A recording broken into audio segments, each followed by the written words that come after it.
Imagine popping open a bottle of medicine and finding out it's packed with mercury, cocaine, or, you guessed it, real ground-up mummies. That's not a horror story, that's just history being, well, wild. Today, I'm taking you on a ride through the most outrageous, dangerous, and downright bizarre ingredients ever used in old medicine. Buckle up because some of these are hard to swallow, literally. Let's rewind back to a time before the FDA, before germ theory, and before doctors knew what safe dosage even meant.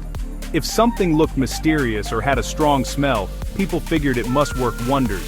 Sounds logical, right? Not so much. Take mercury, for example.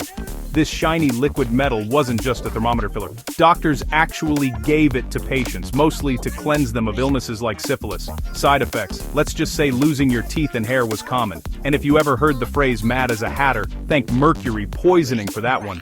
Hat makers handled the stuff daily and, yeah, it didn't end well. Fast forward to the late 1800s. Want relief from a toothache? Try some over-the-counter cocaine drops. Kids loved it, at least parents did. Until the side effects kicked in. Heroin was another so-called miracle drug. Bayer, the same company that makes your aspirin, actually sold heroin syrup as a cough medicine. And let's not forget Coca-Cola, which originally had a kick of real cocaine in every bottle. Looking for beauty tricks? In the Victorian era, arsenic pills were all the rage for that pale, perfect skin. Lead-based face powder and ointments were also popular, until people started going mad or dropping dead. Even wine wasn't safe, they sweetened it with lead.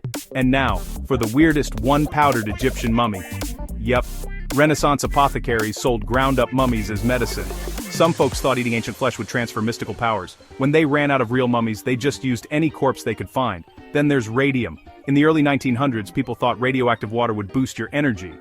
Products like Redithor promised life-giving powers, until one guy drank so much his jaw literally fell off.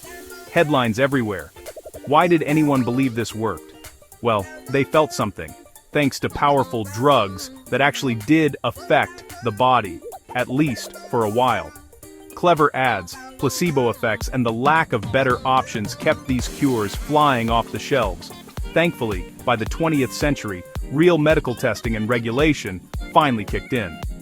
So, next time you open your medicine cabinet, be grateful you're not chugging mercury, radioactive water, or mummy dust. Our ancestors meant well, but honestly, their cures were sometimes scarier than the sickness. Hit like, subscribe, and join me next time for more strange stories from history's dark side.